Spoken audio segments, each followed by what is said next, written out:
we all don't understand what bullying is, you can't begin to eradicate it.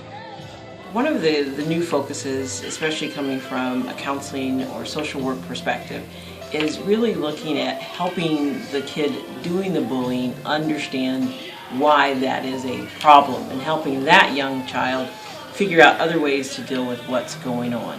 In the past, we would tell us, oh, kids will be kids, or we will tell the kid being bullied, just walk away or stand up to it, and that doesn't reduce the bullying.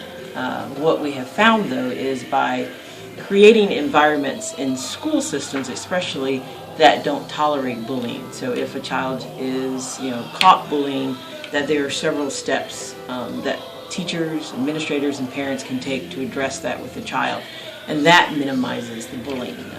It has to start at home because a school can do whatever they want, but if the message isn't being reinforced at home, the child will continue the behavior. And so many programs now are bringing parents in, because oftentimes a parent isn't aware that their child is a bully. None of us think our child is that kid bullying. And bullying is not just a kid that physically beats up a kid. It could be verbal, where you will have a group of kids that say, well, I don't like that kid, and so we're not going to talk to them. Or we're going to have other people, isolate them. That's a form of bullying. Or a kid who, will tease another kid. So bullying is more than just that physical violence that we think of.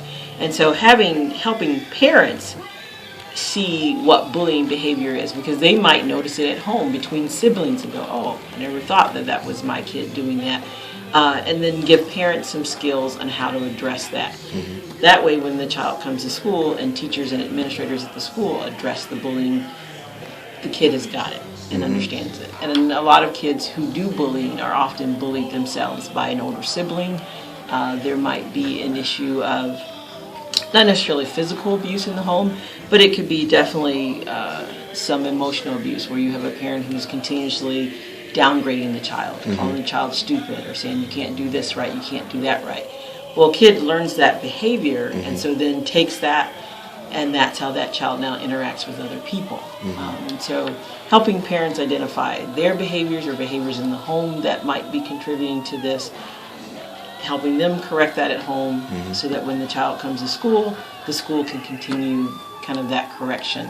But the focus is on both, the child being bullied and the child bullying. Really helping the bully understand why bullying isn't right. And then helping the child who is being bullied understand that the bullying has nothing to do with them.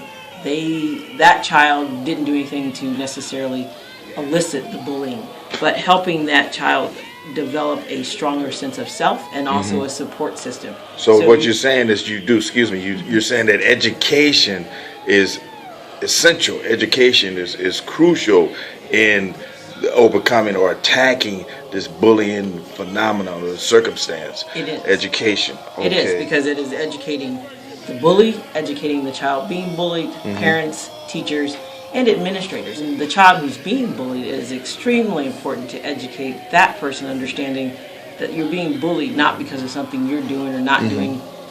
It's going to be some kid, and today it just happens to be you. But also helping them to get a stronger sense of who they are, so they understand that whatever message the bullying is given is not necessarily the message they have to own of themselves.